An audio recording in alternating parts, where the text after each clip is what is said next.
are not effective in preventing the general public from catching coronavirus. Well, now the CDC, they're recommending cloth masks that you can either buy online or that you can make at home, saying Americans should wear some sort of face covering while they're in public to stop the spread of coronavirus. But President Trump says he has no intention to follow this suggestion. So with the masks, it's going to be really a voluntary thing. You can do it. You don't have to do it. I'm choosing not to do it.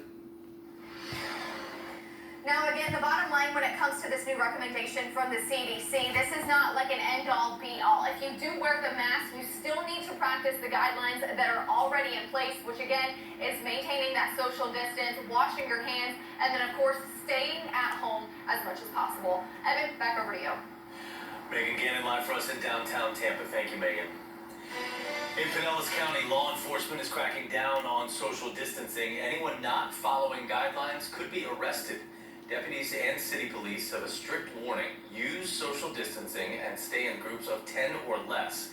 Deputies say if you break the rules, first you'll get a warning, then you could be charged with a second-degree misdemeanor, which carries up to 60 days in jail and a $500 fine. Passengers stuck on 2 cruise ships finally allowed to dock in Florida after being quarantined for nearly a month in their cabins. The Zaandam and Rotterdam cruise ships both docked in Fort Lauderdale Thursday. 4 elderly passengers passed away at the Zaandam, 2 from coronavirus. The sheriff of Broward County says healthy passengers are starting to go home on charter flights, while sick passengers are now being cared for. Several countries denied them access, and we were hesitant here at one point in our own country to figure out what can we do. This is America. We've never left anybody alone. We've never turned our backs on our own members in the armed services and first responders or any aspect in our community. Get it. And we didn't want to start that here in Get Broward it. County. Get it. Get it.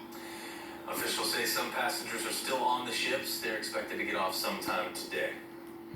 Listen up, Disney fans. Big news for all you annual pass holders. Even though you can't go to the park right now, Disney says it will stop collecting annual pass payments starting tomorrow.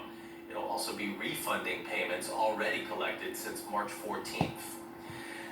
Closer to home, Legoland here in Winter Haven says it will stay closed until further notice. On Twitter, officials left a message that said in part, quote, "We will see you soon." And now to our much-needed segment, Something Good. With some local restaurants hanging on by a thread, one local public relations guru found a way to entice you to eat out. It's called Tampa Bay Takeout Bingo. As 8 on your side, Stacey Scheibel shows us not only do the restaurants win, but you can too. Do you miss the days of eating out? Well, guess what? All your local restaurants miss you too. Restaurants and hospitality are dying. Event planner Brooke Palmer Cool of RSVP Events thought Takeout Bingo might entice people to try some new restaurants in their neighborhood. Everybody loves